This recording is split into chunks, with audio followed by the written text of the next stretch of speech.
NEET छात्र कांड मामले में CBI full on action mode में है। 48 घंटे के भीतर ही जहानाबाद 2 बार गई है सीबीआई की टीम।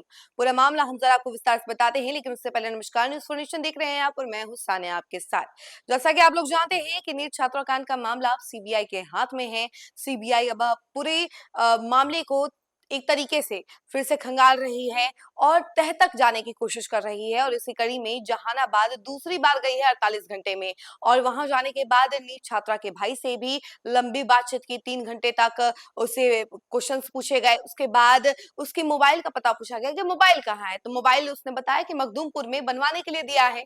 तो उसके बाद सीबीआई टीम जो है उसके भाई को लेकर के मखदूमपुर गई और वहां पर दुकान बंद था, तो दुकान वाले ने उस मोबाइल को बगल के पान दुकान में दे दिया था, जिसके बाद उस पान दुकान वाले से वो मोबाइल ले लिया गया और जब्त कर लिया गया। अब पूरी छानबीन शुरू कर दी गई है।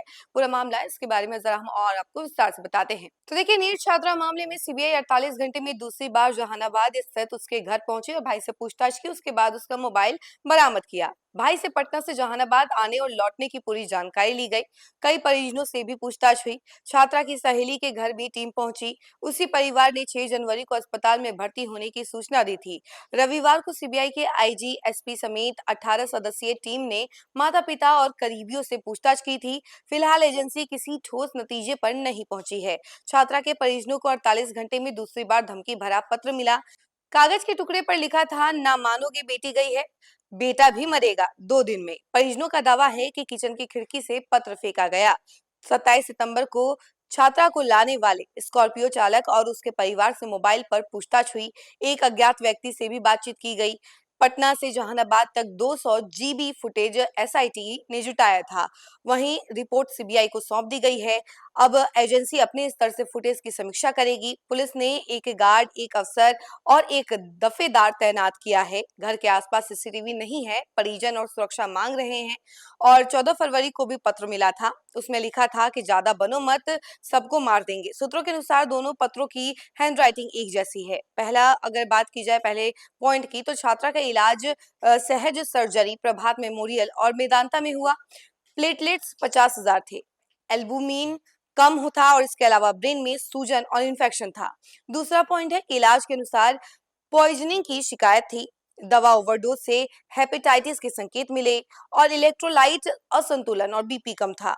तीसरा पॉइंट है, यूरिन टेस्ट में बेंजोडाइजेपिन पॉजिटिव मिला, मतलब नींद की गोली खाई थी। सीबीआई मेडिकल हिस्ट्री और डिप्रेशन एंगल की भी जांच कर रही है। तो देखा आपने कि अब सीबीआई हर सिरे से सभी मामले को देख रही है, यानी शुरू से लेकर आखिरी तक सब कुछ मिला रही है। जितना फिर सीसीटीवी फुटेज है वो सब अब सीबीआई के हाथ में आ चुकी है। सीबीआई अब जितने भी फुटेज है वो अपने स्तर पर देख रही है और उन सभी से साक्ष्य जुटाने की कोशिश कर रही है। इसके अलावा छात्रा किन किन से मिली, उनके दोस्त, उसके भाई, उसके परिजन, सभी से पूछताछ की जा रही है। और इसी बीच परिवार को धमकी भरा मैसेज भी मिला। तो देखिए, नीट छात्रा कांड मामले में अब एक के बाद एक बड़े खुलासे सीबीआई की तरफ से भी किए जा रहे हैं, और सीबीआई जो है और भी ज्यादा कंफ्यूजन क्रिएट करती हुई नजर आ रही है, क्योंकि जहां एक तरफ नीट छात्रा कांड मामले में एक के बाद एक बड़े खुलासे किए जा रहे थे एसआईटी की तरफ से, और उसकी वजह से कितना ज्यादा कंफ्यूजन क्रिएट हो रहा था और मेन पॉइंट तक नहीं पहुंचा जा रहा था। उसके बाद सीबीआई जो है अब भाई से भी पूछताछ कर रही है, जिसकी वजह से और ज्यादा कंफ्यूजन क्रिएट हो रहा है। अभी इसका मोड़ अलग ही दिशा में जाता हुआ नजर आ रहा है। लेकिन हाँ, ये कहा जा सकता है कि सभी को अभी ट्रस्ट है कि सीबीआई जो है तह तक जाएगी और बच्ची को न्याय मिलेगा। अब देखने वाली बात यह है कि आगे क्या कुछ होता है, लेकिन फिलहाल इस खबर में इतना ही। ऐसी तमाम अपडेट के लिए जुड़े रहे हमसे और देखते रहे न्यूज़ फॉर्नेशन। धन्यवाद।